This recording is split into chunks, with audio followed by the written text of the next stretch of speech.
Dubai बहुत expensive है। ये वो कॉमन स्टेटमेंट है जो हम लोग मैं हर रोज सुन रहा होता हूँ। लोग कहते हैं यार दुबई बड़ा एक्सपेंसिव है। इनफैक्ट जो लोग यहाँ पे रहते हैं वो भी यही कहते हैं कि यार दुबई ना काफी एक्सपेंसिव है। तो मैंने कहा इस चीज को जरा मैं एक्सप्लेन कर दूं। आप जब मार्केट में कोई चीज लेने के लिए जाते हैं, मिसाल के तौर पर आप एक मोबाइल लेने के लिए जाते हैं, 3 से 5 हजार रुपए से मोबाइल शुरू होता है और 6 से 7 लाख रुपए तक जाता है। अब जिस बंदे की सैलरी महीने की 30 से 40 हजार रुपए, वो जाहिर सी बात है 5 हजार, 6 हजार, 8 हजार वाला मोबाइल लेगा। जिसकी 1 लाख रुपए उसी हिसाब से लेगा, जिसकी पाकिस्तान में सैलरी 5 लाख रुपए, वो हो सकता है कि लेटेस्ट आईफोन भी पाकिस्तान में ले रहे। तो बेसिकली जो आपकी सैलरी होती है, आप उसी के हिसाब से अपने आप को ढाल लेते हैं, अपने एक्सपेंसेस को उसी हिसाब से मैनेज करते हैं। And this is not only related to Dubai, बल्कि पूरी दुनिया के अंदर चीजें इसी तरीके से चलती हैं। बिकॉज पूरी दुनिया के अंदर, चाहे वो अमेरिका ही क्यों ना हो, लंदन ही क्यों ना हो, फ्रांस ही क्यों ना हो, वहां पे हर तबके के लोग रहते हैं। अमीर से अमीर तरीन लोग रहते हैं, मीडियम लेवल पे भी लोग रहते हैं, मीडियोकर, और उसके बाद एक लोअर तबका भी रहता है, और बिल्कुल गरीब तबका जो है वो अमेरिका के अंदर भी है, फ्रांस के अंदर भी है, पाकिस्तान के अंदर भी है, दुबई के अंदर भी है। लेबर क्लास के बेचारे जो लोग रहते हैं कि 800 1000 सैलरी होती है, वो बेचारे बहुत कम लेवल के ऊपर चीजें अफोर्ड कर रहे होते हैं। बट जितनी इंसान की सैलरी होती है, बंदा उसी हिसाब से अपना लाइफस्टाइल जो है वो डेवलप करता है।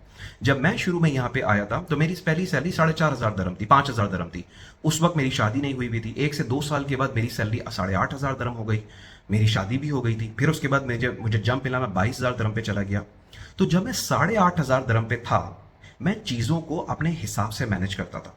मैं दुबई के बजाय उस वक्त मैं शारजा में रहता था। शारजा के एक बहुत अच्छे एरिया में मैं रहता था। मेरा फ्लैट बहुत ही ज़बरदस्त था, क्योंकि मैं उन लोगों से ऊपर था जो 3 या 4 हजार दरम पे होते हैं। मैं 8,500 पे था, तो मैं शारजा में एक बेहतरीन चीज़ अफोर्ड कर रहा था। बट वो मैंने उस वक्त तक लाइसेंस नहीं लिया था, गाड़ी नहीं ली थी।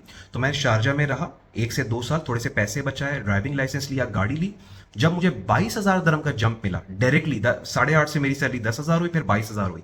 22,000 हुई, मैं फौरन दुबई मूव कर दिया। एक 2 बेडरूम हॉल के एक बेहतरीन अपार्टमेंट के अंदर मैं शिफ्ट हो गया जाके। मेरी सैलरी के हिसाब से मेरी अफोर्डेबिलिटी थी। ना मैं उस टाइम पे ये कहता था कि दुबई एक्सपेंसिव है, शारजा एक्सपेंसिव है, ना मैं अब कहता हूँ शारजा या दुबई एक्सपेंसिव है। अगर उस टाइम पे मेरे बच्चे एक नॉर्मल से स्कूल में पढ़ते थे, तो अब जो है वो दुबई के एक बेहतर स्कूल में पढ़ते हैं, टॉप के स्कूल में पढ़ते हैं। मेरी सैलरी और ऊपर चली जाए, मैं अपने बच्चों को स्विस इंटरनेशनल में यहाँ पे करा दूँ या रैप्टन्स में करवा दूँ, जो यहाँ का और बिल्कुल ही टॉप लेवल के स्कूल्स हैं। आज मैं इस कॉन्सेप्ट को एक्सप्लेन कर रहा हूँ। ये जो कहते हैं ना हम लोग, ये बड़ा एक्सपेंसिव है, दिस एंड दैट, ये ना एक्सपेंसिव कोई चीज नहीं होती। पाकिस्तान को बोले, पाकिस्तान भी एक्सपेंसिव है इन अ वे। अगर किसी बंदे की सैलरी 50,000 रुपए है, क्या वो डिफेंस में रह सकता है? क्या वो केडीए में रह सकता है? क्या वो अच्छी जगह पे किसी बड़े बैंगलोर में रह सकता है? नहीं रह सकता। वो एक नॉर्मल जगह पे रहेगा। और अल्लाह ताला ने हर इंसान को ये अपॉर्चुनिटी दी है कि जिस टाइम पे वो बंदा अपनी लाइफ के बारे में सीरियस हो गया ना, और मेंटोरिंग लेनी शुरू कर दी, गाइडेंस लेनी शुरू कर दी, यूट्यूब पे स्क्रॉलिंग करने के बजाय देखना शुरू कर दिया, और ये बात उसको समझ में आ गई कि यार सबसे इंपॉर्टेंट कमोडिटी जो है वो आपके पास टाइम है। वो टाइम आप कैसे यूटिलाइज करते हैं, ये इस पर डिपेंड करता है आप दुनिया में कितने सक्सेसफुल होंगे। गूगल, यूट्यूब, फेसबुक ने दुनिया चेंज करके रख दी है। पहले जब ये सब चीजें नहीं होती थी, तो आपने एक फोटोशॉप सीखने के लिए भी एक इंस्टीट्यूट में दाखिला लेना पड़ता था। अब तो दुनिया में फ्री में गाइडेंस अवेलेबल है यार। दुनिया में फ्री में कोर्सेज अवेलेबल हैं। तो अब अगर दुनिया में कोई बंदा आगे नहीं जाता, तो उस बंदे का अपना कसूर है। तो हर बंदे को एक प्लान डिवाइस करना है कि यार मैं आज यहां पे हूं, मुझे इस लेवल पे कैसे जाना है, मुझे इस लेवल पे कैसे जाना है, मुझे इस लेवल पे कैसे जाना है।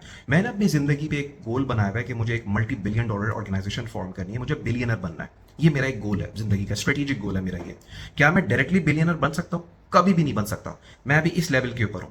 अब मैंने ये प्लान किया है, मुझे अगले साल मुझे इस लेवल के ऊपर जाना है, और उसके बाद मैंने उसके ऊपर जाना है, और फिर उसके ऊपर जाना है।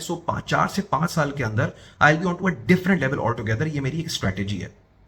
Just to conclude today's video, ये ना कोई चीज नहीं होती है कि दुबई एक्सपेंसिव है, पाकिस्तान एक्सपेंसिव है। ये सिर्फ आप पे डिपेंड करता है कि आप कितने पैसे कमा रहे हैं। जो बंदा जितने पैसे कमा रहा होता है, अपने एक्सपेंसेस को उसी हिसाब से ढाल रहा होता है। दुबई में भी मोस्ट एक्सपेंसिव तरीन एरियाज भी हैं। इतने एक्सपेंसिव है कि उसमें एक महीने का किराया जो है वो 10 करोड़ रुपए पर मंथ है।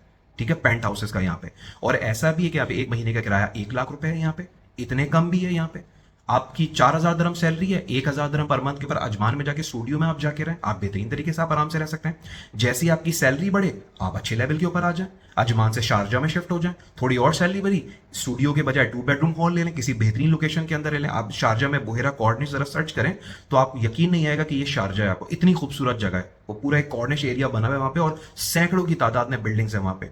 आप वहां पे जाके चेक करें, शारजा ममजर आप जाके चेक करें, दुबई ममजर के बजाय शारजा ममजर वैसे दुबई के अंदर है, लेकिन वो जो कॉर्निश का एरिया है, वो जो सी का एरिया वो शारजा साइड पे भी लगता है, जरा जाके सर्च करें, आप बोलेंगे वाह यार वहां पे 2 बेडरूम हॉल ले लें।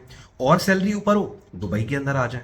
और सैलरी ऊपर जाए, दुबई के अंदर विला ले लें, बैंगलोर ले लें। और सैलरी ऊपर जाए, स्विमिंग पूल वाला विला ले लें। और सैलरी ऊपर चली जाए, यहाँ पे तो फिर ऐसे ऐसे मेंशंस हैं यहाँ पे दुबई में कि तो मैं आपको क्या बताऊं, जरा जाके सर्च कर लीजिएगा। जुमेरा आइलैंड सर्च कर लें, पाम जुमेरा सर्च कर लें, मैडोस सर्च कर लें, स्प्रिंग सर्च कर लें, अरेबियन रेंचेस आप सर्च कर लें, द विला आप सर्च कर लें। वो लाइन लगी हुई है यहाँ पे तो बेहतरीन से बेहतरीन टॉप क्लास। एमरेट्स हिल्स आप सर्च कर लें, जो यहाँ का मोस्ट एक्सपेंसिव एरिया जो है, जहाँ पे सारे हमारे टॉप के पॉलिटिशियंस के घर हैं, वो सारे के सारे आप एमरेट हिल्स सर्च कर लें, आपको समझ में आ जाएगा। So the whole point is, कोई चीज भी एक्सपेंसिव या लेस एक्सपेंसिव या मोस्ट एक्सपेंसिव नहीं होती है। दुबई के अंदर भी बहुत सारे ऐसे एरियाज हैं, क्योंकि यहाँ पे सारे पाकिस्तानी अमीर तो नहीं है, एक बहुत बड़ा तबका है जो 4,000 से लेकर 8,000 10,000 दरम के ऊपर, तो कैसे सर्वाइव कर रहा है यहाँ पे फिर फैमिली के साथ। वो एक नॉर्मल एरिया के अंदर रह रहा है। मेरी कंपनी में जो मर्चेंडाइजर्स हैं, जिनकी सैलरी 4,500 5,000 दरम है, वो भी अपनी फैमिली को यहाँ पे रखे हैं।